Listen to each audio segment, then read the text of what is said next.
I don't think God wants people to be poor. Poverty hurts. I mean, I don't like it. And today in the world is this gap between the rich and everybody else. And I know the game of the rich. The game the bankers and the rich play is different than what they teach you in school. And that's the story of Rich Dad, Poor Dad. You know, my Poor Dad, PhD, stands for poor, helpless, and desperate. They don't know anything about money. And they're teaching our kids. I'm sitting in this classroom and my MBA accounting teacher doesn't know accounting. And I'm going nuts. I'm not an accountant, but I knew he wasn't an accountant also. So I took him on. I said, are you an accountant? He goes, I have a master's in accountancy. I said, that's not the question. Are you an accountant? I have a master's in accountancy. He said, you're a fake. You don't know what you're talking about. And to this day, when I listen to what people are teaching kids about accountancy, it's bad accountancy. They count anything of value as an asset. They count your car as an asset, your house as an asset. When it's really taking money from your pocket. Your retirement plan, guess what? It's a liability. It's taking money from your pocket every month. And whose pocket does it go to? Wall Street. Assets put money in your pocket. Liabilities take money from your pocket. An asset is a noun, like a house. Cash flow is a verb. So to understand if it's an asset or liability, it takes a noun plus verb. So if the cash is flowing out of your pocket, it's a liability. You could be anywhere doing a lot of different things, but you chose to be here. Some shows don't need a celebrity narrator to introduce the show, but this show does. In a world filled with endless opportunities, why would two men who have built 13 multi-million-dollar businesses altruistically invest 5 hours per day to teach you the best practice business systems and moves that you can use? Because they believe in you, and they have a lot of time on their hands. They started from the bottom, now they're here. It's the Thrivetime show starring the former U.S. Small Business Administration's Entrepreneur of the Year, Clay Clark, and the entrepreneur trapped inside an optometrist's body, Dr. Robert Zoellner. 2 men, 8 kids, co-created by 2 different women, 13 multi-million-dollar businesses. We started from the bottom, now we're here. We started from the bottom, and we'll show you how to get here. Started from the bottom, now we're here. We started from the bottom, now we're here. Started from the bottom, and now we're at the top, teaching you the systems to get what we got. Colton Dixon's on the hooks, I break down the books. The C's bringing some wisdom and the good looks. As the father of 5, that's why I'm alive. So if you see my wife and kids, please tell them hi. It's the CNC up on your radio, and now 3, 2, 1, here we go. We started from the bottom, now we're here. We started from the bottom, and we'll show you how to get here. Started from the bottom, now we're here. Yes, yes, yes, and yes. Today, Thrive Nation, on today's show, we have the best show we have ever done. We are joined by the legendary best-selling author, Robert Kiyosaki. My team in the background's going nuts here, who changed my life with the writing of his book, Rich Dad, Poor Dad. And we have the man that manages the Trump Organization because his father is trying to save the free world, Eric Trump. Eric Trump, welcome on to the Thrive Time Show. How are you, sir? How are you, my friend? And how are you, my other friend? I've known Robert for many years, and he's a dear friend of ours and the families, and a guy I respect beyond belief. And I've read his book. I read it in college, actually. And I took one thing out of it, Robert. I took a lot of things out of it, but I took one key thing. Never treat your house as an asset. I think it's probably the smartest thing anybody's ever said. And so that was front and center all throughout that book. And it was great words of wisdom, but love you, buddy. It's great to reconnect. And Clay, it's great to be here. It's been a long time, Eric. Great time. friendship. It's fantastic. So, Robert, I'm going to start with you. You're on the hot seat first. You teamed up with Eric Trump's father to write Why We Want You to Be Rich. You also wrote The Midas Touch, and you and President Donald J. Trump are friends. I got to ask you, what was it like working on a book with Donald J. Trump, and why did you two team up together to write those 2 books? Well, first of all, it's life-changing. You get to know him personally. The most important thing, Eric, was your staff. You know, Rona and Meredith and all that. The team that your father had around him. tremendously great people as individuals, most respectful people.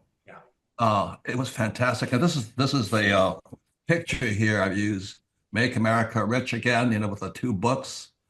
And Eric, he has the patch on his ear. This was the day after the RNC when he got shot. So we were sitting there talking about, because I flew in Vietnam, and we were talking about what it's like to have bullets coming at you. And I don't know how you guys take it. Congratulations to you and your family. I mean, you guys are the eye of the storm right now, and I'm proud of you all. I'm just so proud of you.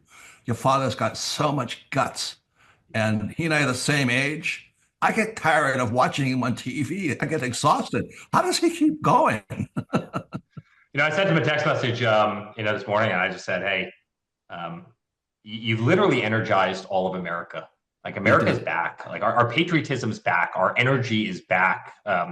You watch what they do with Doge. I mean, every single day, Elon's finding another, $100 million in condoms for Gaza, $26 billion in this nonsense DEI project at some nonsense agency. I mean, literally $50 billion in electrical bills and utility bills for government buildings that aren't even utilized. I mean, people are so sick and tired of it, and seeing them all day long go in there and quash the nonsense, shut it down. I mean, it's energized this country in such an incredible way. I mean, people were energized, obviously, throughout the whole election. There's no question. I mean, it was one of the greatest victories in the history of this country.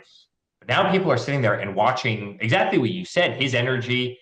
I mean, he's in the Oval Office, 18 hours a day, signing executive orders, trying to bring peace to the world, making sure that we're not ripped off. I mean, in 24 hours, he got Canada to cave, he got Panama to cave. I mean, the Belt and Roads Initiative was terminated. You know that very well. I mean, all of a sudden, all of these adversaries it's guys, it's just a beautiful thing to watch, and I'm proud of him. But I said to him in that text, I said, hey, just know I'm proud of you. Keep punching. Never, ever, ever stop punching. Not that I needed to tell him that. Believe me, there's no better puncher in the world. But now Robert, he loves you to death. He's always loved you.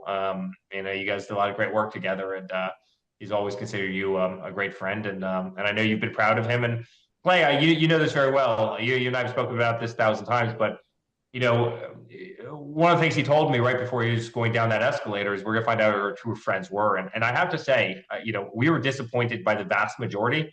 Robert is far from being in that category. In fact, I think when everybody, went the opposite way, I think Robert only became closer, and we appreciate him enormously for that. Well, Eric and Robert, what I want to do today is I want to tap into the wisdom of both of you gentlemen, and during these 45 minutes we have you. So I'm going to come rapid fire, and I apologize if it feels like it's a machine gun, but here we go. So, Eric, when your father's not out there trying to save the free world, or when he is trying to save the free world, either way, you're running the Trump organization behind the scenes. That's what you're doing, and I don't think a lot of people know that. I mean, you're running the organization. There's thousands of employees, billions of dollars of assets. How do you organize your day, and what time do you start your day at this point, Eric? Yeah. So I'm a 5 a.m. guy, always have been. I've never been a nighttime guy. I've always been a very early morning guy. Typically wake up right to the gym. Generally back in the gym around, 6:15 at the latest. Say hi to my kids and get to the office and start going. I'm a list maker. I believe in lists in order to, organize life. I think the biggest struggle that anybody in my position, again, I run some of the biggest hotels in the world, one of the greatest golf portfolios in the world, and I'm very heavily involved in the crypto world these days, building out some of the biggest platforms out there, and so many other things. I mean, residential buildings, commercial buildings, some of the biggest retail, deals, always acquiring assets, obviously kind of treasury management for our company, our family, not to mention just about every other function of our family and a lot of other things. I mean, time management is definitely the hardest thing that you have to deal with, right? And also kind of the diversity of problems. You might have a member problem 1 second. You might be refinancing a building 3 minutes later. You might be buying a building, 5 minutes later. You might be, working on a big, crypto deal an hour later, and you might. It's just the diversity of product that comes across my desk on a daily basis is pretty astronomical, and so, time management is really important, but I really do believe in lists. I believe in checking off items on a list. I believe in starting the day with the most important items that you have to accomplish, no matter what. No matter what else you have to sideline, you have to accomplish 1, 2, 3, 4, and 5. And that's a big part of my life. And so, Again, I'm an early bird, and I believe in organization and lists. Now, Robert, this is your book. I've shown the listeners. This is what I do to Robert's books here. This is the Rich Dad Guide to Investing. And this is what happens when I read this thing. I mean, I just devour the notes. It's really unethical what I've done to the book here. It's just look at that. And then to-do list. I mean, Eric knows this. I have a surgically attached clipboard. It's always surgically attached to me. And I believe in these principles. And why I wanted to get you guys on the show together is I want to talk about the big picture, but I also want to talk about the small picture because so many people watch our show, Robert, and they're plumbers, doctors, dentists, people that want to become real estate investors, that they have businesses. So, Robert, you once wrote, a wise man by the name of Robert Kiyosaki once wrote, it's not about how much money you make, it's about how much money you keep. Could you help our listeners out there, the doctors, the dentists, the lawyers, the guys that are probably donating to Trump? They probably donated to Trump. They probably wanted to make America great again, but now they want to make their business great again. What would you say? What does that mean? It's not about how much money you make, it's about how much money you keep. Well, again, it's study. Like this. I'm so proud of you had my book this way. This is the other book here. This is The Creature from Jekyll Island, which is the Fed, who Eric's father is going after those crooks. Anyway, the bankers of the world. I want to say something about Eric and Don Jr. Their people skills are impeccable. And, we had this guy, Hunter Biden, who's a drug addict and a porno star. And it's like father, like son. So I remember Eric and Don Jr. and I are hunting on this private island in Hawaii. There's no running water, no toilets, nothing. They ask for nothing. And we go to this, and we go to a restaurant, and both young men, they're young boys at the time, almost boys yet, they walk in the back and they talk to the staff. So some of them were illegals and all this, and Don Jr. and Eric are talking to the staff. And I remember, one of your suitcases didn't show up on Kauai in Hawaii. So we had to go buy clothes for, I think, Don Jr. So Don Jr.'s checking out at Walmart or something on the island of Hawaii. And the girl goes, Donald Trump Jr. And both young men are so gracious. The number one skill they have are people skills. They're not arrogant. They're not cocky. It doesn't go to the head. And by the way, both boys can shoot. I mean, we were shooting at 700 yards and things like this. And they asked no quarter, no toilets, nothing.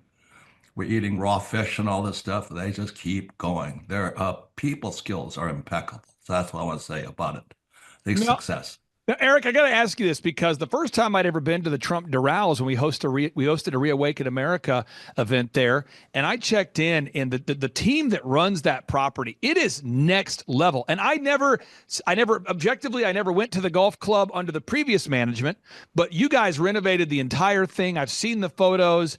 And it was the best experience from the time we pulled in to the time we left. And I remember you called me on our way out, and you called me and you said, Clay, was everything perfect? Quote, Eric Trump. You said, was everything perfect? And I told my wife, I said, not only was everything perfect, but Eric Trump actually called me to ask if it was perfect. And I just want to get your thoughts on that because somebody's watching today's show. They're a dentist, okay? They're a doctor, they're a lawyer, and they want their front desk guy, their front desk lady to greet people with that Trump level of quality. And your front desk guy nailed it. Your chauffeur nailed it. The valet folks nailed it. All of the hospitality staff nailed it. The golf cart people nailed it. Everybody on your team nailed it. Your audio visual guys nailed it. How do you, brick by brick, Eric Trump, build an organization like that? Yeah. So I hate the word kind of corporate culture because I think every company uses it, and I think 99% of companies get it just wrong. I also hate hiring from outside our company because so oftentimes when I do, I'm totally disappointed. The people in our company, I really do believe do it better. I always say if you're with our company for 6 months, you'll be with us for forever. And we've taken people, Clay. I've told you this story before, but I mean we've had general managers who used to drive me to school as a young kid who are now general managers of the biggest buildings, some of the most expensive hotels anywhere on earth. And they were people that always had their hand up, right? It's hey, we're about to build this building. We need to go out and take some architects to the piece of property, and I'll take them. unconventional choice, but yeah, Brian, go ahead, take them out, and then you're sending out bankers because you want to get financing. Oh, I'll show them around the property, and all of a sudden, hey, guess what? We need construction contractors. Oh, I'll go line up a bunch of contractors. They're the people who always had their hand up, and we prioritize that so much more than we do the Harvard MBA, and those are the people that always end up becoming stars. And we really grow people within a company. I mean, we've grown people from caddies to general managers of the most expensive, golf clubs in the nation. I told you the example of obviously, one of our general managers at the hotels. We really believe in that. But beyond that, we also believe in kindness and no games.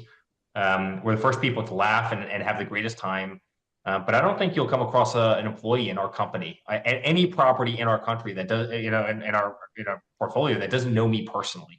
Doesn't have some level of relationship with me, doesn't have me in a picture, hasn't, shaken hands with me 1,000 times. And we really, really prioritize that. Our employees aren't numbers. They're not just another name on a big Excel spreadsheet as they are with so many of the big hospitality companies. I mean, these are people who truly are family to us. They feel like family to us. They've been with us forever. We've helped so many of them behind the scenes in so many unthinkable ways. Houses burn down, they lose everything. We replace them. We've done so many things like that, and it's built a culture of true love, and absolute professionalism and high standards.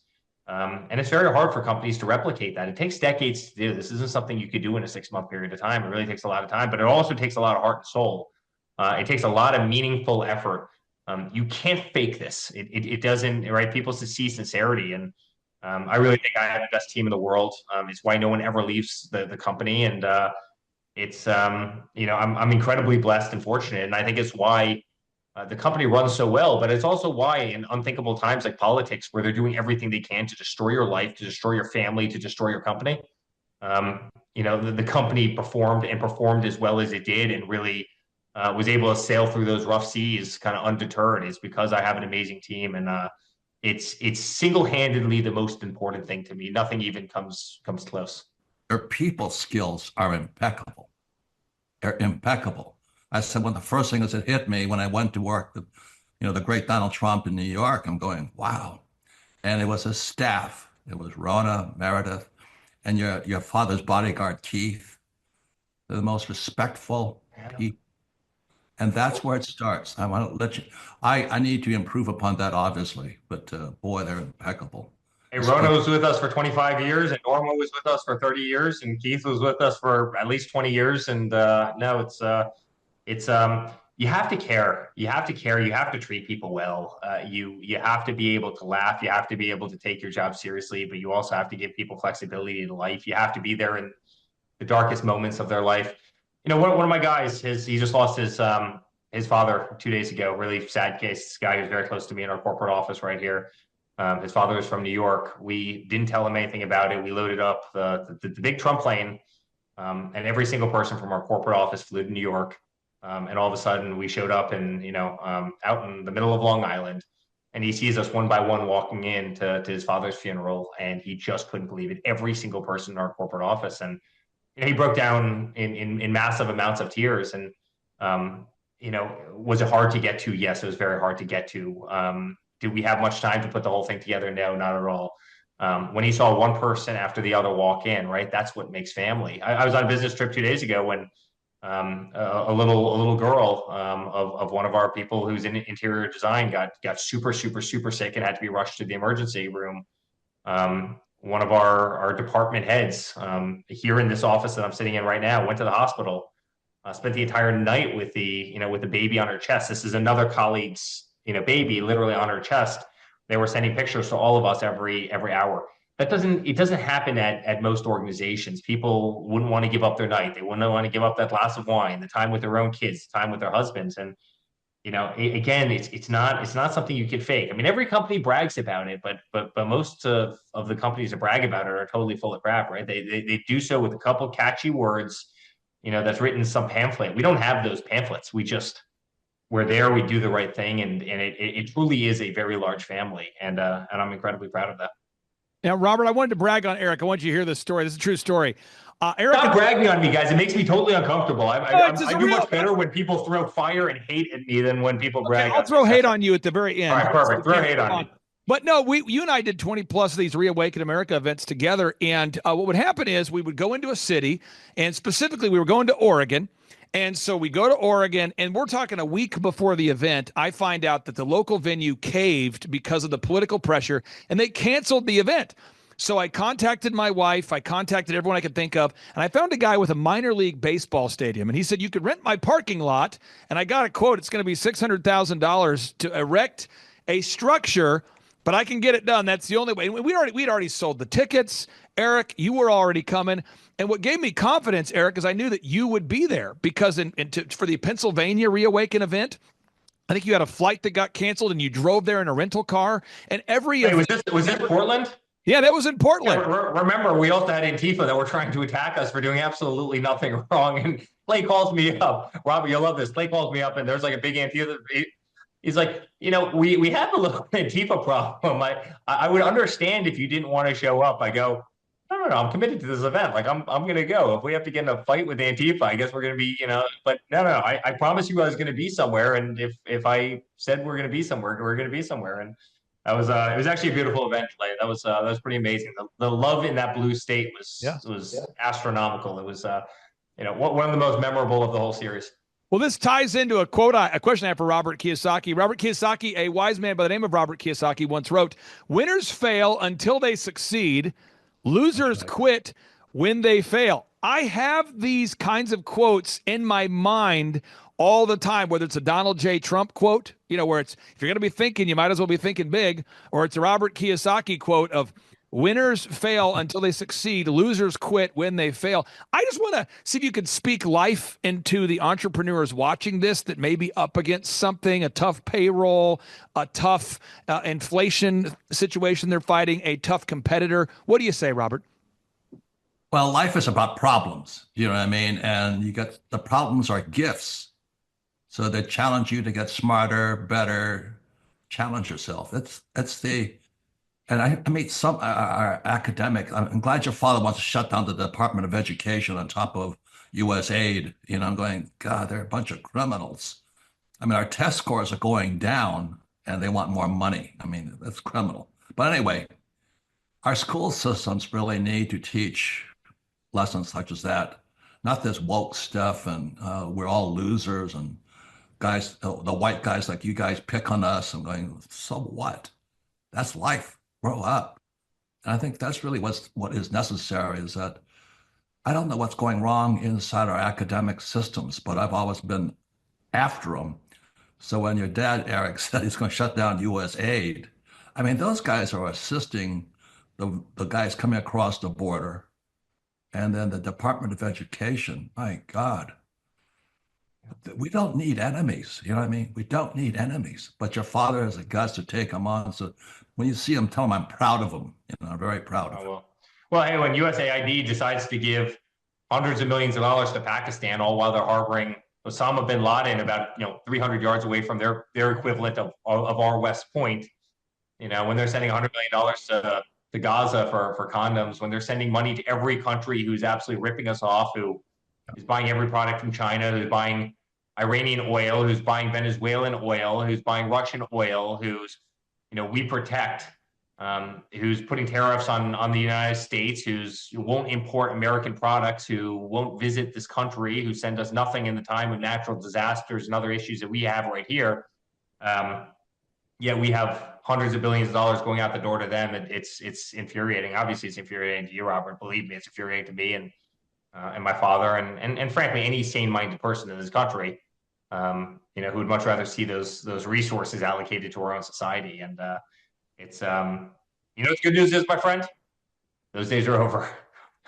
those days are over. And Elon tweeted out something a couple days ago, which is we need to find $4 billion a day, and we'll have zero inflation by the end of the year. We want to find at least $4 billion of savings a day, and I think they're well ahead of that mark right now, and it's music to my ears. I mean, it's awesome. It's awesome.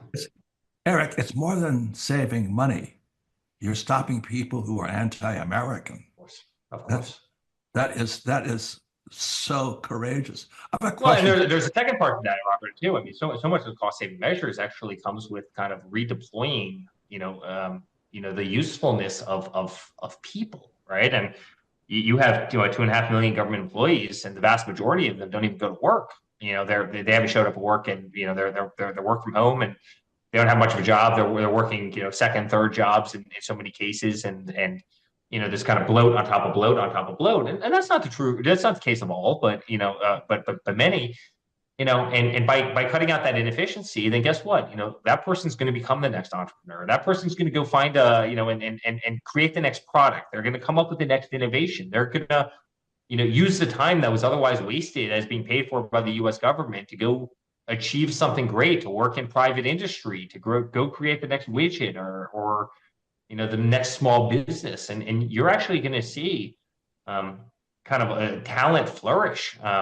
Out of, frankly, necessity, because people, guess what? They need to make a living, and I actually think that's not just a beautiful thing for this country. Efficiency, production, productivity.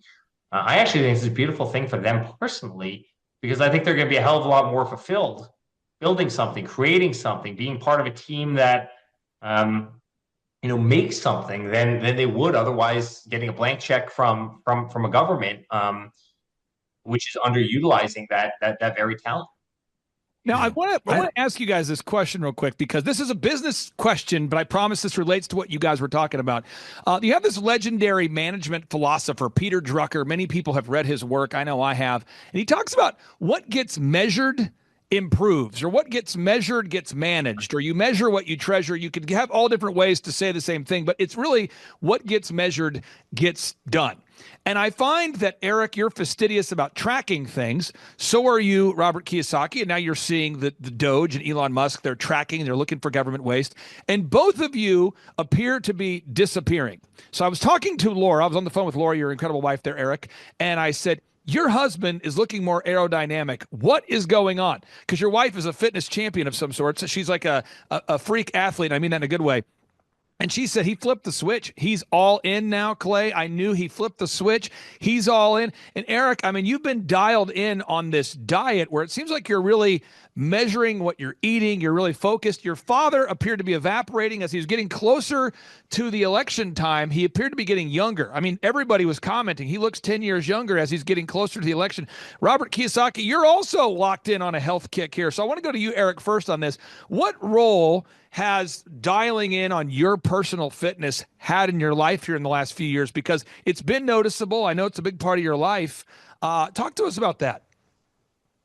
So I never really cared. When I lived in New York, and I think it's just different to the lifestyle. I just, I didn't prioritize it. It's not that I didn't go to the gym. It's not that I didn't work out. It's not that I ate terribly, but I just didn't prioritize in my life the way I do now. 6 days a week, I'm up at the end about 5 o'clock in the morning, and I'm in the gym. I was in the gym this morning. I was doing leg day this morning, and I push very hard. I believe in the weights over the cardio stuff, and I also believe in kind of the heavy protein diets, and over eating Cheerios. I just kind of I don't know. I think that goes back to your paleo roots of I just believe that there's probably more substance in in protein than in so much of the crap. I'm a big RFK guy actually in terms of what he wants to do in terms of health right now. But no, listen, I think changing diet, changing patterns, and consistency in life has just been absolutely kind of pivotal in my own life, in my frame of reference every day, in general mood, happiness, energy levels, so many other things, and ability to fight off cold, sickness. I mean, you see so many different elements after you've done it for a couple of years of your life improve. Yeah. When you actually take care of yourself, and it definitely. And my wife, as you know, I mean, she's a massive CrossFitter, big triathlete. I mean, she's, as you said, she's superhuman. She's fantastic, but no, it's become a big part of my life, and it's I wish I would have maybe found it 10 years earlier. Not that I was a mess by any means, but you've blocked it into your schedule now, though, where you're working out 6 days a week, and then you're pretty much just eating high protein. Is that correct? Yeah, I mean, listen, consistency in anything, consistency in business, and consistency in work effort, whatever you want to put your mind to, be consistent in what it is, and you're going to succeed. Those little wins every single day compound and compound and compound.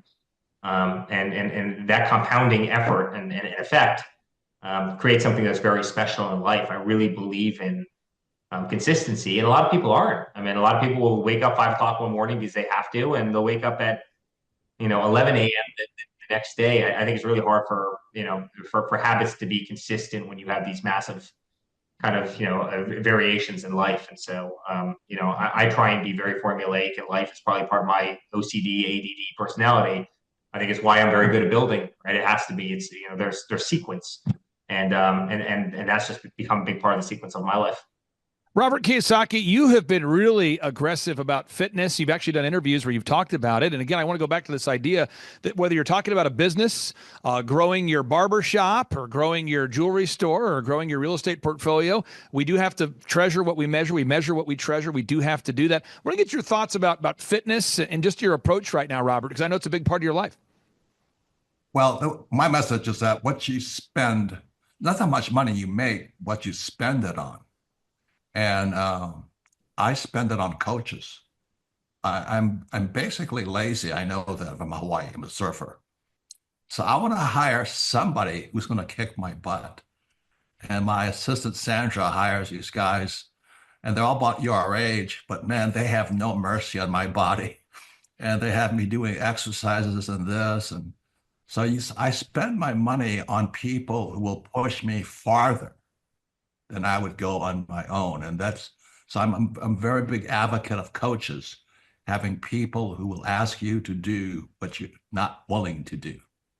That's my secret. Eric, what's your thought on that? Advisors, consultants, obviously it's national news every time your father brings in an advisor into administration. You mentioned Robert F. Kennedy Jr., who's really looking into the relationship between vaccination and autism. He's discussing red dye 40. He's talking about Pop-Tarts. He's talking about genetically modified food. He wants to make America healthy again. They bring him in. That's headline stories. They bring in people like Peter Navarro, good friend of ours, mutual friend of ours, to help revive the economy. Every time your father brings in an advisor for the White House, that's headline news. But I know you surround yourself too with people you can trust, and I do believe fundamentally that you do become the average of the 5 people that you spend the most time with. What are your thoughts on coaches and your fitness or advisors in your business? Well, listen, it certainly helps to have a coach kick your butt in the gym, right? Because I don't care who you are, you're just not going to push yourself as hard as somebody will otherwise push you, right? That last rep, the one that really matters. If somebody pushes you to do it, you probably would have given up and put the bar back on the rack and not done it just out of your own personal comfort. And having somebody who will make you do 3 more, no question, that's great. At the same time, I'm a little bit leery of certain coaches, and this comes out of a place of cynicism. The amount of political consultants that tried to enter our lives. Hey, you should do this. You'd have some 24-year-old kid who labeled himself a political consultant and knew nothing about politics. And if you followed their advice, my father would have been thrown out of the race in about 2.5 seconds. He wouldn't have won. He wouldn't have done anything. There is a point that you also have to go with your own gut. I can't tell you how many industries that we've entered over the years where we knew nothing about the industry, and we went in and took over that industry by storm based on the fact that we used good common sense, practical thinking. I went into the wine world. Every wine consultant wanted to be our best friends, and they wanted to be on retainer. We did a lot of it ourselves, and with great people, obviously, but we did it all ourselves without taking the advice. And I built maybe the largest wine operation on the East Coast of the United States as a person who was never in that world. And again, a lot of that was using kind of common sense. So I think you need to pick and choose. I think you need to be worried about the person who consults because they can't do. I often ask that question. If you're so good at doing, why are you consulting every single day? And there's a lot of those people, and God knows Robert probably comes across more of them in the business world than I do, because there's a lot of kind of phonies out there. Robert's a special guy because he's a legitimate doer who wants to kind of share his knowledge with the rest of the world, right? My father was the same way in so many of his books, but just be careful of the person who doesn't actually do. But I had plenty of college professors like that. It's if you're so good at high finance, why aren't you in high finance? Like I'm trying to figure this out, and the reality. So in life, you got to be careful of the phonies you do, because there's plenty of them that exist. At the same time, there are certain things and certain times that people can push you to limits that you could have never pushed yourselves to. And when you can find the right person that can harness that in you and get you that last extra rep, can make you do that last kind of task. by God, that can create that can be a deadly combination in the positive. And so, it's I hope that makes sense, Clay. Well, I'm going to pull If I this up. Yeah, Robert, I want to pull this up real quick here, sir. Both of you guys, by the way, you need another speaking event like you need a hole in the head. But I called both of you guys, and you lowered your standards, and you said, yes, I'll come join you. And so you're going to be coming to Tulsa, Oklahoma on March 6th and 7th. And what we're going to do is we're going to do kind of a Q&A format where Eric, our audience of business owners, we're talking doctors, dentists, lawyers. These are real people. We don't have any charlatans in the room. There's no gotcha questions. These are real business owners, and they're going to want to tap into your wisdom because they want to make their American business great again. They know Donald J. Trump's in the White House fighting every day to deregulate our economy and to create opportunities. But they want to know, how can I make my jewelry store, my dentistry, my pet grooming company, how can I make that successful? So I want to go to you, Robert. I want to get your thoughts on this, and I'll ask you the same question, Eric. What should every business owner watching today's show do to make their business great again? Well, that's why I was going to plug this event. I'm looking forward to being with you and Eric. But my real coach is on there, Tom Wheelwright, and he is a real CPA. But he does run a business, and like I said, in Hawaii, I grew up lazy. Lazy was the key to success in Hawaii. And Tom, I hated accounting. I just hated accounting. So Tom has been my coach, getting me to get over the hate of accounting and numbers and all that. And because of Tom, I created the cash flow board game. And so because every entrepreneur's got to know the numbers. You can ask Eric, isn't that true? You've got to know your numbers. But a lot of times entrepreneurs hate numbers because they just want to do stuff. And so Tom is my real coach, and he's going to be there. He is a real CPA, and he is a real entrepreneur. And I think those are the keys to success, is choose your advisors and your friends carefully. I mean, Eric's been hunting with my friends and I. We're good friends. We're close friends, and we also work together. Not work together, but we support each other. We kick each other's butts. Come on, get your numbers up. Do this, do that. And I think that's the key to success: your friends and your advisors, and who you spend time with. We just said that's true, Eric. I mean, you don't waste your time, do you? No, and honestly, the most impressive people that I've found in life. I mean, a couple contractors come to mind. I mean, I have a he's done a lot of work for a company, but he's a guy who owns a nice contracting business. And here's a guy on a Saturday morning at 6 o'clock. He'd go up to the construction site. He'd be on a backhoe alone, and he'd be digging a footer. He'd be, laying rebar, and he doesn't have any workers around him. He's a lone warrior. He's out there doing it. Now, this is the guy who also owns the company. But be very wary of the people who, kind of want to manage but don't want to do. Everybody wants to be a manager. No one wants to be a doer. Be incredibly impressed by the people who have the ability to not only manage but also do themselves. And Robert knows this. I mean, my father put us on construction sites when we were 11. I will go run electrical conduit with the best of them right now. I will run all the electrical in a house that's just studs right now with my eyes closed. I did it every summer. I would do plumbing work. I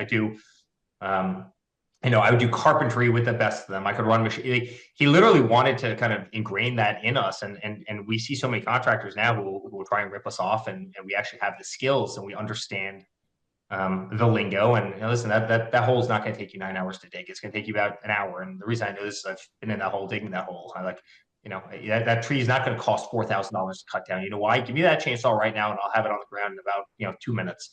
And be careful of the people who are able to manage, but are also willing to hop in that trench and get things done.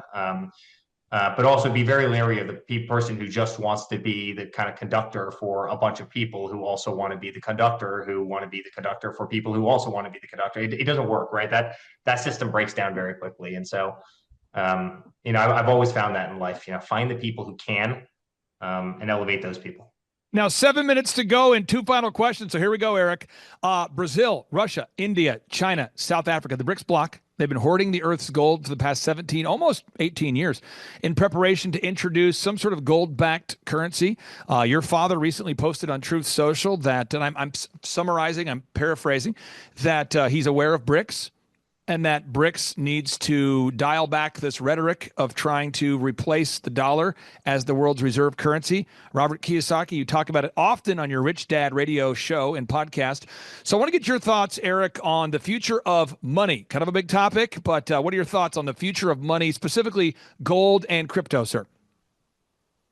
Oh God, where do you want me to start, Clay? I mean, I literally, I could take that, I could run with that for the next 9 hours. So I'm going to try and synthesize it. First of all, my father's going to stop BRICS. It's insane. And Biden let them get away with it because, they continue to support, countries using foreign aid, including from USAID, an agency my father shut down yesterday, as we were just talking about. All the while they were trying to diminish the US dollar, which would be just devastating for the national economy. I mean, if the U.S. dollar is the world's the currency, and it will continue to be. The U.S. dollar is what everybody wants to be on, and China will not replace that. You better believe they will not, under Donald Trump, replace that in any way, shape, or form. At the same time, we have an antiquated financial system in this country. There's no question about that. If I want to send a wire to you, Clay, it would, it's going to probably show up tomorrow at some point. If you want to buy a watch from somebody in Switzerland, good luck coordinating two banks, a U.S. bank and a Swiss bank, to try and make that transaction happy. First of all, it's going to take you forever. The money will probably get lost. You'll get crammed down with fees. You could probably take cash over to Switzerland. You can get that watch before the actual transaction was completed. And so I'm a big believer in the crypto world. I believe in DeFi, decentralized finance. I don't think that there's anything on blockchain that can't be done better. It can be done in these major financial institutions. I think half the space that they consume is a total waste. They're still on, paper, no different than every doctor's office in this country. Why are you filling out, manual kind of, credit applications if you want to go get a home loan? If I've got 5 times the amount of assets, over the value of my home, why am I waiting 120 days and doing know your customers and doing all this nonsense, and giving them every single detail in my life in order to borrow a couple bucks so I can buy my first house, or, a young couple can buy their, first business. It's absolutely insane. The financial system is slow, it's costly, it's antiquated, it doesn't function, it still operates on 9 to 5, and it makes no sense in the days of kind of modern cryptocurrencies and frankly, just modern technology. And so it's a project I spend a lot of time on right now. We're building out one of the great kind of DeFi, CeFi networks in cryptocurrency called World Liberty Financial. But ultimately the goal is to kind of replace traditional financial systems and make them a hell of a lot better, function better, and a hell of a lot more efficient and cheaper and user friendly. And by the way, less punitive to the little guy, right? I mean, Robert and I have a hell of a lot better advantage of getting traditional financing than somebody that doesn't have nearly as many zeros on their balance sheet as we do. And, that shouldn't be the case. And so that's my 1.5 minute spiel on where I sit on the US dollar and the future of finance. And that's World Liberty Financial, correct? World Liberty Financial? That's right. Okay. Robert Kiyosaki, final question for you, sir. Again, Brazil, Russia, India, China, South Africa. Most people haven't heard this before. They are hoarding the earth's gold in preparation for trying to unseat the U.S. dollar as the world's reserve currency. President Trump says it's not going to happen. What are your thoughts on these countries hoarding gold and the future of money? Well, money is very important. I sit here with this in front of me every day. It's $10 million Zimbabwe dollars. And if we don't get some integrity in that dollar, which Donald J. Trump will bring to it, we're in trouble. So we've got to get integrity back in the dollar. And I'm old enough, this is a 1964 Kennedy half dollar. I think it's a half dollar. It's the last silver coin we had. And what happened in 1971 was Nixon took the dollar off the gold standard and the dollar became debt. And so debt is out of control now. So I'm really proud of Donald J. Trump and the Trump family, because we've got to put integrity back in our money. If we don't do that, the BRICS will run all over us. Yeah. Eric Trump. Wait, can I just jump in there for 1 second? I mean, so much, I don't care who you are around the world, you want the US dollar right now. They tried to create a stable coin over in Europe, and guess what? Backed by obviously one-to-one kind of digital currency based on the euro. And guess what? Less than 1% of Europeans wanted the European stablecoin. Guess what they wanted? They wanted the US dollar. Go try and sell The yen or any of the Asian currencies over in Asia, guess what? They don't want it. You know what they want? They want the US dollar. Go down to South America, go to Argentina, go to any of these places. They don't want their pesos. They don't want their currencies. You know what they want? They want the US dollar. That's a beautiful thing for this country. And that's what's going to save our currency.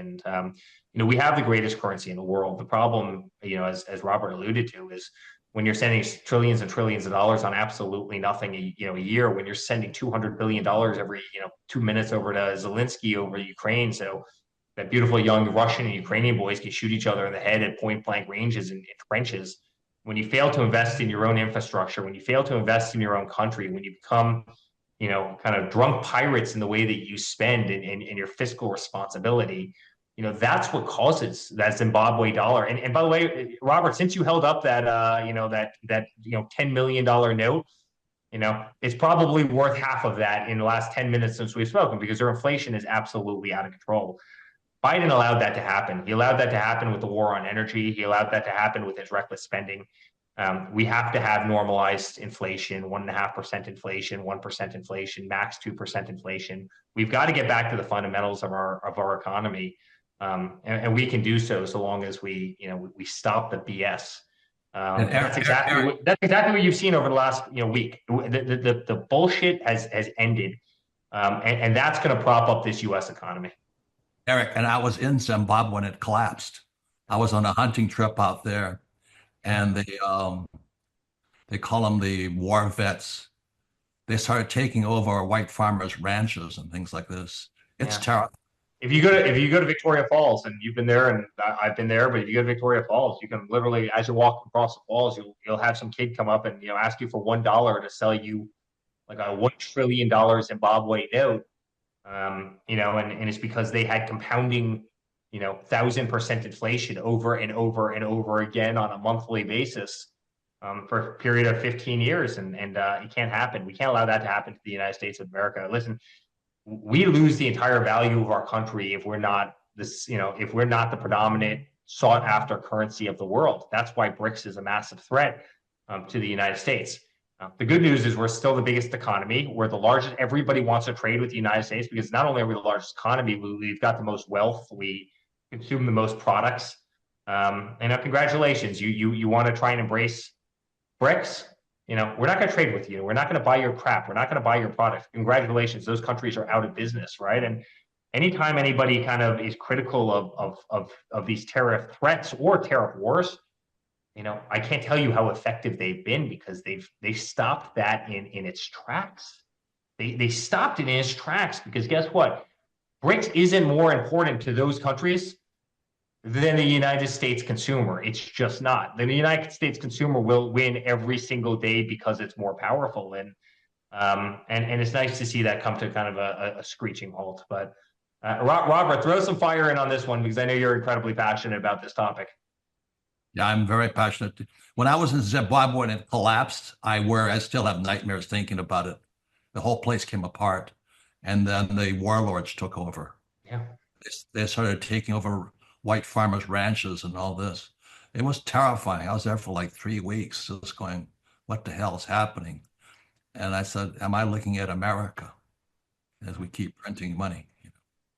Well, sad. So many of those countries, kind of warlords took over, farms and other things in so many cases. And, that farmer knew every inch of that piece of property. They knew if they planted a soybean or, corn or, whatever their crop was, sunflowers, they knew exactly how it was going to react based on the weather, based on, guess what? Their families had been doing it for 200 years. And, all of a sudden these rebel groups came in, they confiscated the land. Oftentimes they killed the farmer, and, all of a sudden the productivity of those farms went to hell because they didn't have that institutional knowledge. It's not surprising. It's somebody did a hostile takeover of the Trump organization. They probably wouldn't know how to run the company. They wouldn't know what to do. They'd probably be flying a little bit blind. And that's what happened in those countries. And it was horrible. So you saw the productivity of a country that was doing phenomenally well, just absolutely tank. And you wonder why that Zimbabwean notes, Robert, I don't even think that one's probably worth a penny. I think they had, the last time I checked, I think they had like $1 trillion note, and that $1 trillion note would buy you like a soda at like a gas station. It's unbelievable. Their currency is absolutely, it's not worth the paper that it's printed on. But that's hyperinflation, and no, it's not going to happen to the United States. In fact, the exact opposite is going to happen to the United States. We're gonna build the value of our currency and make it the strongest currency in the world, and we can do that digitally as well through the cryptocurrencies, which I think is one of the great saviors of the American dollar. I'm heading for Zimbabwe this summer, and it's sad because when the warlords took over, production dropped. And that made it exacerbated. It just got worse and worse. And they haven't recovered. And I was in South Africa talking to a group there. And this woman stood up, and she was from, Zimbabwe. She says, "You South Africans don't see it. The same thing's happening here." Do you know what I mean? And I said that to Americans. If we don't protect our currency, the country goes. So that's what your dad and your family is doing, Make America Great Again. We've got to protect our currency because we keep printing it, running up massive debt. We're finished too. Eric, I want to respect the time that you and Robert have, and I want to make sure I direct people to take some strong calls to action. So first off, if you're wanting to know what you can pray for Eric Trump about, just go to his Twitter. Go to x.com/Eric Trump and just read the comments, and then therefore people will know what to pray for you about there, Eric. But again, you're a very measured man on your social media. It's a great place to follow you there. That's x.com/Eric-Trump. To learn more about Robert Kiyosaki and his passion to help you exit the rat race and to help you escape the rat race, go to richdad.com. That's richdad.com. As of right now, we have 18 tickets left for this incredible event, Make Your Business Great Again, Make Your American Business Great Again. That's March 6th and 7th in Tulsa, Oklahoma. I affectionately refer to Tulsa as Tulsa, Jerusalem, but it's Tulsa, Oklahoma, March 6th and 7th. You can get your tickets at thrivetimeshow.com. And to learn more about worldlibertyfinancial.com, go to worldlibertyfinancial.com. Eric, I'll go to you for a final take, and then Robert Kiyosaki. So Eric Trump, final word from you, sir. You pull back up that invitation, Clay? Yes, I'll pull it up real quick here.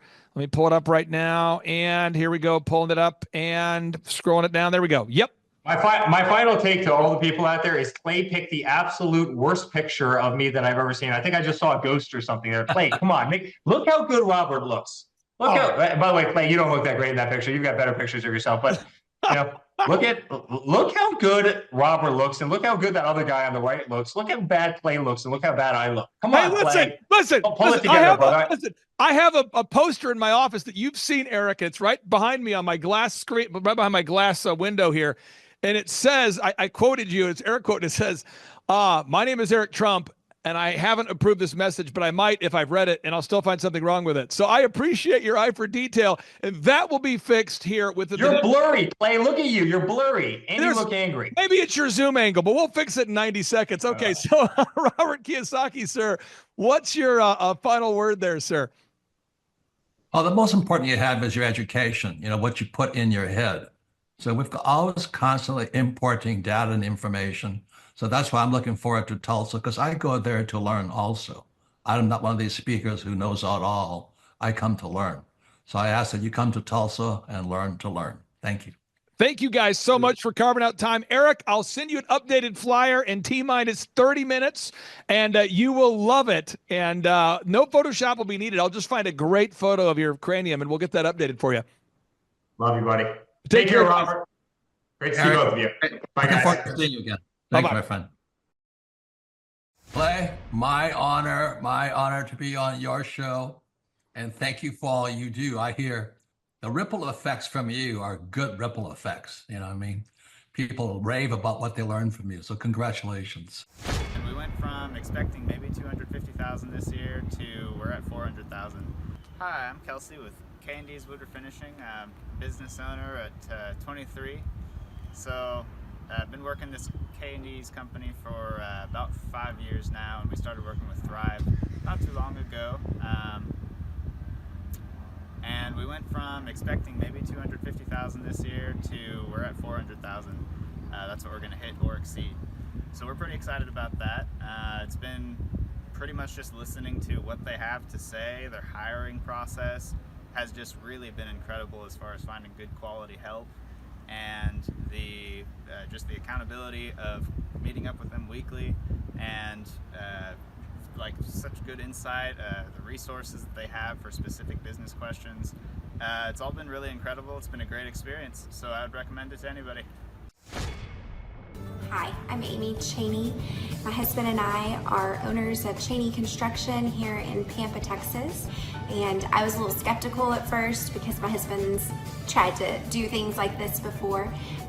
But once I was able to speak with Clay myself, I thought we need to give this a chance. So we were able to determine that the savings that we have from the decision that we made each month is going to be roughly about $2,000 a week, so it's about $8,000 a month. Plus we also made the decision to get rid of a billboard that hadn't really brought us any business, and that was another $475 a month. So we're looking at $8,500 a month, and that's a really big deal. So my first thoughts when Clay introduced us to the weekly Know Your Numbers system was, no big deal, we don't need to do that. We have a secretary that's an amazing QuickBooks person, and so she enters all of that stuff every single day for us. So we don't need to do that ourselves. QuickBooks will pull a report, that's all we need. We don't need anything else. There's no sense in me double duty. Clay, do you understand how many transactions are in our bank statement every single month? It would take me forever to do. So very resistant, because I thought, we already know our numbers. We already have everything into QuickBooks, and we already know what we need to know, and we can pull a report to provide you with that information. So some of the struggles in being able to complete this action item were getting the want to do it. Once I actually decided, okay, Clay, you can stop asking me. I'm actually going to sit down and do this every single week, and actually got through it. That was it. Like, I've made that commitment. It takes me maybe 20 minutes on, every Saturday morning to go in and do the previous weeks. Now that I've been doing it for a while, I'm kind of on a roll, and so it makes it a lot easier. So one of the things we discovered when we started looking at the money this closely was that my husband doesn't want to know the numbers, first of all. He pays good money to have someone do that for him because he just doesn't want to know. It's not his thing. And so I had worked for an accountant previous to this, so that's kind of my thing. So for him to be able to sit down and take a look and see some of the things we're spending money on that he probably didn't even realize, or to realize how much we've been paying some employees that were not operating as A players. That was the big eye-opener for my husband. But when he saw the numbers of what we were paying in payroll expenses for two team members that were not operating as A players and hadn't been for quite some time, that was a huge eye-opener for him, and he realized that he needed to take that emotion out of that decision and make it a business decision. It's accountability for your secretary as well, or your bookkeeper, whoever does your books, especially if it's not yourself, because if you've not ever had anybody embezzle money from you, then you're very fortunate. So it's really good to have that accountability. We've had that happen in the past to us, and so my secretary's actually even come back to me and said, hey Amy, I really appreciate that you're doing this now, because now at the end of the month, if there's not any money, then you know exactly where the money's went. You and Jimmy have known exactly where the money's gone. So we're not coming to her going, where's all our money? Because that's not a good position for her to be in either. So like I said, just knowing where your dimes are going is a huge deal, and being able to know where to cut back from, that's a big deal, but also the accountability for everyone on your team. My name is Danielle Sprick, and I am the founder of D Sprick Realty Group here in Tulsa, Oklahoma. After being a stay-at-home mom for 12 years and my 3 kids started school and they were in school full-time, I was at a crossroads and trying to decide what do I want to do? My degree and my background is in education, but after being a mom and staying home and all of that, I just didn't have a passion for it like I once did. My husband suggested real estate. He's a home builder, so real estate and home building go hand in hand, and we just rolled with it. I love people, I love working with people, I love the building relationships, but one thing that was really difficult for me was the business side of things. The processes and the advertising and marketing. I knew that I did not have what I needed to make that what it should be. So I reached out to Clay at that time. and he and his team have been extremely instrumental in helping us build our brand, help market our business, our agents, the homes that we represent. Everything that we do is a direct line from Clay and his team and all that they've done for us.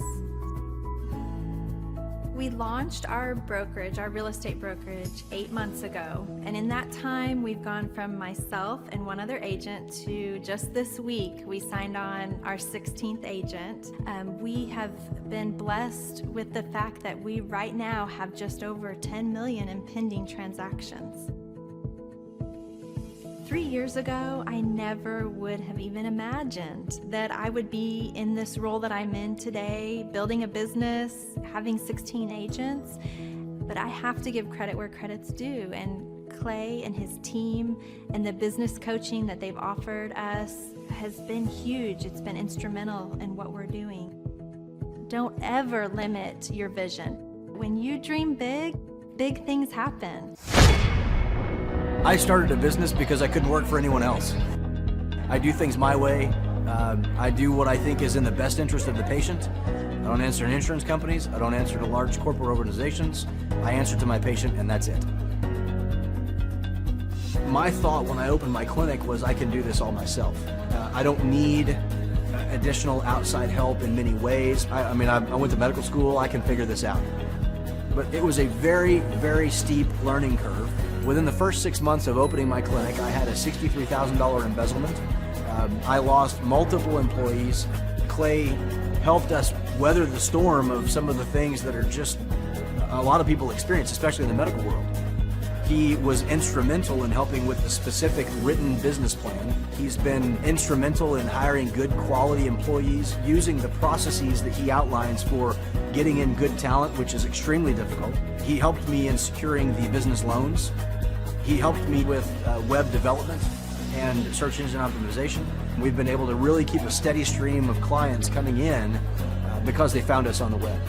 With everything that I encountered, everything that I experienced, I quickly learned it is worth every penny to have someone in your team that can walk you through and even avoid some of the pitfalls that are almost invariable in starting your own business. I'm Dr. Chad Edwards, and I own Revolution Health and Wellness Clinic. What I've seen from Clay and his group at Thrive is they'll give you a simple system, and it's the simple systems are the ones that people can wrap their brain around. They're the ones that people can work with on a day-to-day basis. Hi there, my name is Stephanie Pipkin. I am 24 years old and I own Black River Falls Cleaning Services. We opened in April of 2019 and it is now mid-June of 2020. So I wanted to talk today about the success and growth I have achieved by implementing the Proven Path with Clay Clark's team and my business coach Luke from Thrivetime. It has been insane to say the least. I started working with them in mid-February of this year, so we're about 4 months in of working together, and it has completely transformed my business in pretty much every facet. So I'm gonna check my notes here. So in 4 months, my leads have tripled. I was getting probably like 2 leads a week. Now I'm getting more in the like 10 to 15 leads a week. I have doubled my number of employees. I'm now hitting the highest revenue weeks in the history of the company, week to week it seems like. We went from about 6 appointments today as our highest in February to now 14 to 15 appointments a day. And hiring quality employees has become much simpler and less stressful by using their systems for hiring. I typically only get maybe 2 complaints a month, if that, and everybody shows up to work. I just have really high quality employees now, especially in something people typically consider a high turnover type of work, you know, cleaning houses, cleaning businesses. I have amazing employees now, and I get rid of the ones who are not so amazing and bring on new ones because of, you know, group interviews and interviewing every single week.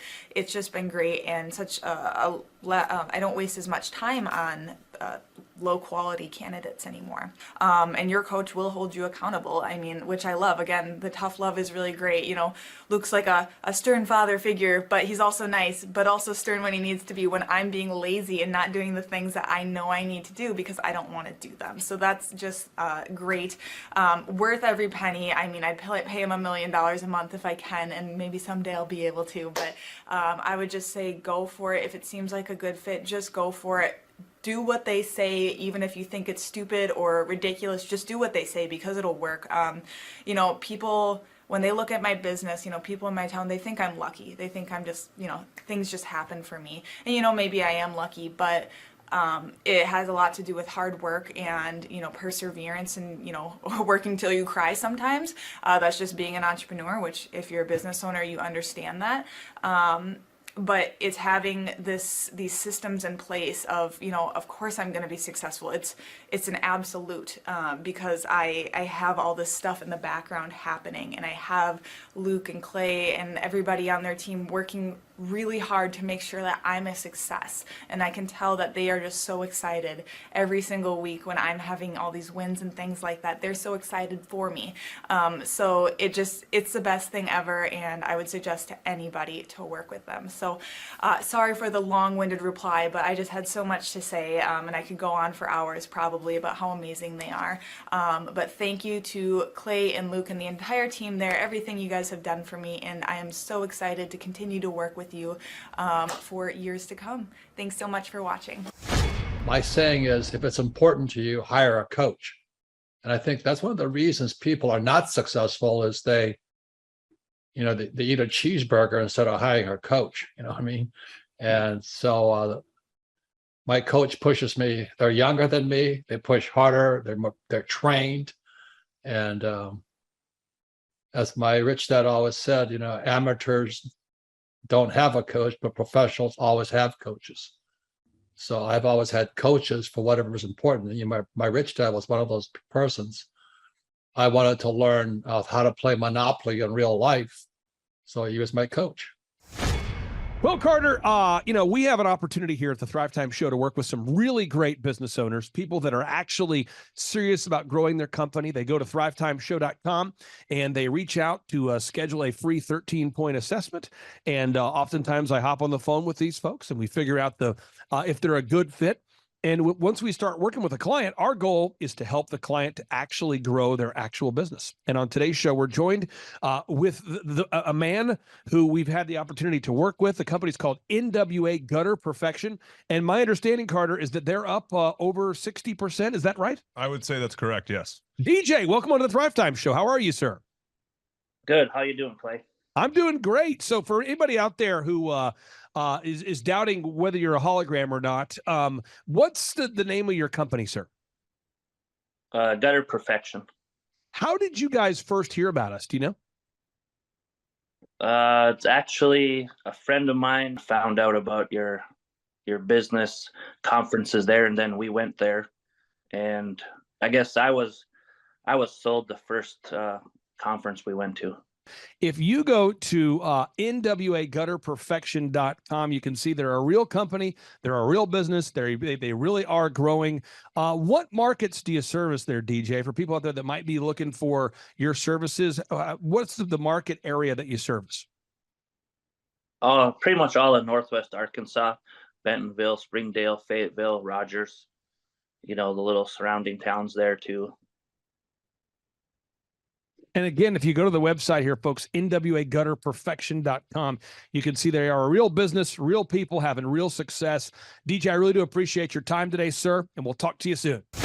What I've seen from Clay and his group at Thrive is they'll give you a simple system, and it's the simple systems are the ones that people can wrap their brain around.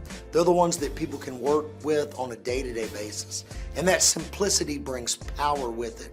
So it shocked me how simple some of the stuff is. And at times I'm like, why didn't I think about that? Workflow creation, systematic marketing, and coaching has helped our church so much. You know, the workflow creation is what it really is they're gonna look and see every moving part of your church, of your ministry, what needs to be done. And it's gonna go up on a massive board. And so now what it does is it takes what you know needs to be done out of your heart and out of your head really takes the pressure, the stress off your shoulders, and it puts it on the board where your entire team, your ministry can see exactly what you want them to do every day. And so they know this is the playbook, this is what we're doing. And then there's laser sharp accountability with a meeting afterwards. Did it get done or not? Clay, you're an entrepreneur, I'm an entrepreneur. And as they say in Stoic, the obstacle is the way. I think YouTube is a tremendous educational platform for good and bad. So you've got to really again choose your teachers wisely, as anything else. So the best lesson sits in the back here, and I think you do it and Dr. Z does it. Once you learn something, if you really want to learn it, you got to teach it. I think it was life-changing for me and how I approach business. Could you explain Octa non-verba, what it means and how our listeners can apply it? Clay, you gave me goosebumps, man. I'm glad it hit you as hard as it did. Octa non-verba is the motto of the U.S. Merchant Marine Academy at Kings Point, New York. I had appointments to Naval Academy and Kings Point Merchant Marine Academy. And Merchant Marine Academy's motto was Octa non-verba. In other words, don't listen to what a person says. Watch what they do. Well, the first time that I ever met you, Clay, was at that first conference in Tulsa. And that was an incredible conference. And I was so impressed with just the whole thing, just the professionalism, you as a person, your business, your work ethic, and really just who you are. And I was very impressed with all of that. And I thought, gosh, this might be someone that I would really consider working with. Like maybe he could really help me. And that's really what got me interested, because I was so impressed with just the professionalism of all of it. And I learned a lot. I come about once a year to a business conference, and I'd like to come more, but every year I try to come with my marketing girl with me. And we always learn something. And I think next year I'm going to bring my husband because he really needs to come too. And you're in McKinney, Texas, right? So how long have you been an orthodontist in McKinney, Texas? So I've been an orthodontist for 26 years, practicing in McKinney. And when you went to medical school, what percentage of the time in medical school or dental school, did they spend teaching you how to market and or grow your own practice? Absolutely zero marketing skills. Okay. And from when I talked to Andrew, you're the coach who works with you, I'm always hearing that more and more patients are coming in from Google. Could you talk about that? How much of an impact does it have having maybe a rebranded or updated website and Google leads coming in? It has had a huge difference, absolutely huge difference in our patient load coming in. And, before I really wasn't tracking really well. And that's one of the things I learned from Thrivetime Business was how to track patients coming in, how to really, how to see where they're coming from. And at the time, I really didn't know much about Google. And, being an orthodontist for 26 years, I didn't really know a lot I kind of went through a time where I went through shock. It was really what I call culture shock, because the old ways of marketing were not working anymore. And because I really didn't know about online marketing, I was still doing, phone book ads and magazine ads and all of these things. And so Thrivetime has really helped. And I will say that it's a process. It doesn't happen overnight, but if you stay the course, you're going to see results, because I'm absolutely convinced. Dr. Christ, thank you for allowing us to take up some of your valuable time today. I really do appreciate you. And I can't wait to see you in person here soon. All right. Thanks so much, Clay. Clay Clark is here somewhere. Where's my buddy Clay? Clay's the greatest. I met his goats today. I met his dogs. I met his chickens. I saw his compound. He's like the greatest guy. I ran from his goats, his chickens, his dogs. So this guy's like the greatest marketer you've ever seen, right? His entire life, Clay Clark, his entire life is marketing. Okay, Aaron Antis, March 6th and 7th. March 6th and 7th, guess who's coming to Tulsa, Jerusalem? Ooh, Santa Claus? No, that's March 6th and 7th. You're going to be joined by Robert Kiyosaki. Best-selling author of Rich Dad, Poor Dad, probably the best-selling or one of the best-selling business authors of all time. And he's going to be joined with Eric Trump. He'll be joined by Eric Trump. So we got Eric Trump and Robert Kiyosaki in the same place. In the same place. Aaron, why should everybody show up to hear Robert Kiyosaki? Well, you got billions of dollars of business experience between those two, not to mention many, many, many millions of books have been sold. Many, many millionaires have been made from the books that have been sold by Robert Kiyosaki. I happen to be one of them. I learned from the man. He was the inspiration. That book was the inspiration for me to get the entrepreneurial spirit, as many other people. Now, since you won't brag on yourself, I will. You've sold billions of dollars of houses, am I correct? That is true.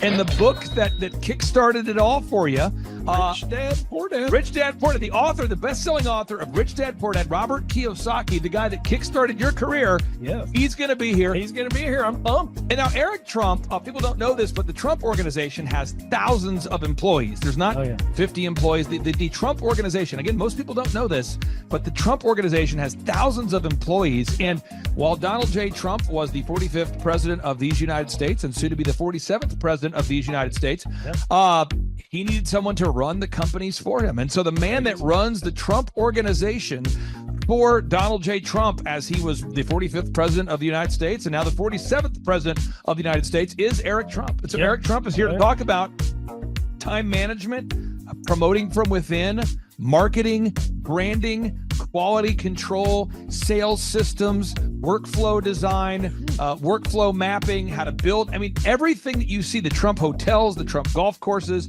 all their products, the man who manages billions of dollars of real estate and thousands of employees is here to teach us how to do it. You are talking about one of the greatest brands on the planet from a business standpoint. I mean, who else has been able to create a brand like the Trump brand? I mean, look at it. And this is the man behind the business for the last, pretty much since 2015. He's been the man behind it. So you're talking, we're into 9 going into 10 years of him running it. And we get to tap into that knowledge. That's going to be amazing. This is objectively the highest rated and most reviewed business workshop on the planet. And then you add to that Robert Kiyosaki, the best-selling author of Rich Dad, Poor Dad. You add to that Eric Trump, the man that runs the Trump organization.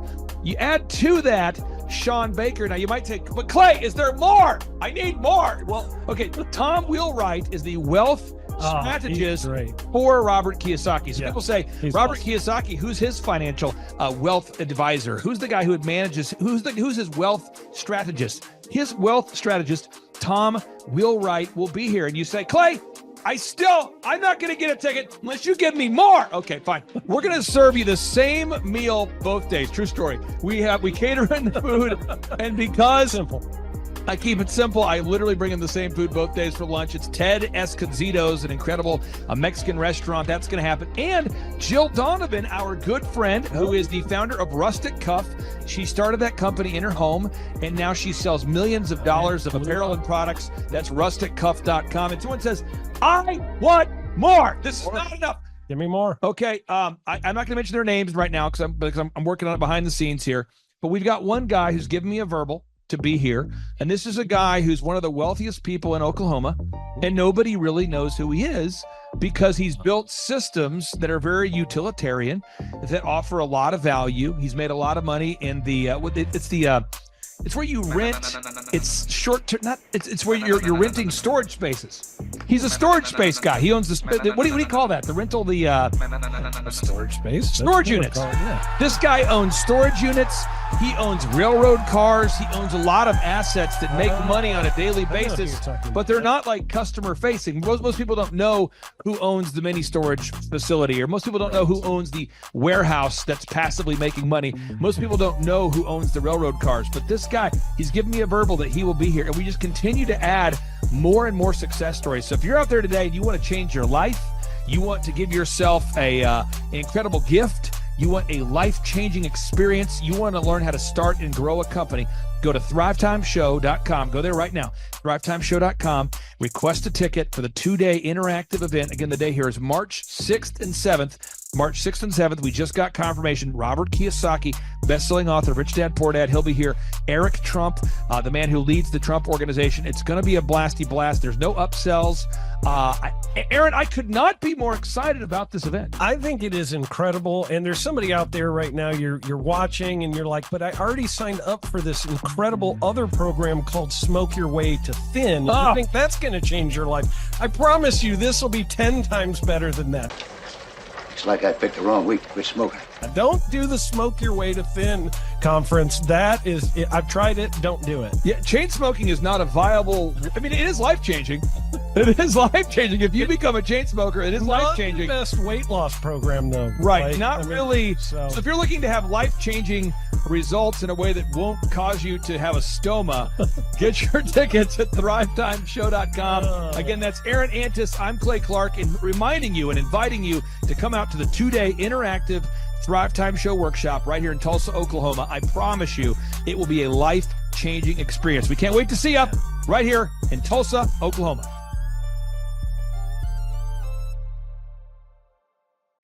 My name is Claire Yinger. I was looking to learn everything about business, which I have learned so many things. It's like drinking from a fire hydrant. I'm going to have to do it again multiple times. What I've learned so far has been, just a lot about processes, systems, the power of them, your due diligence.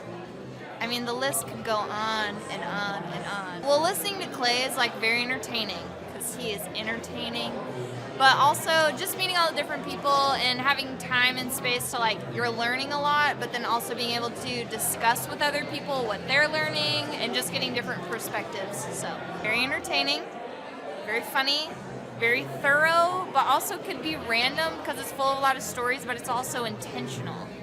It's like everything he's doing is intentional, but you wouldn't be fully aware that it was, but it is.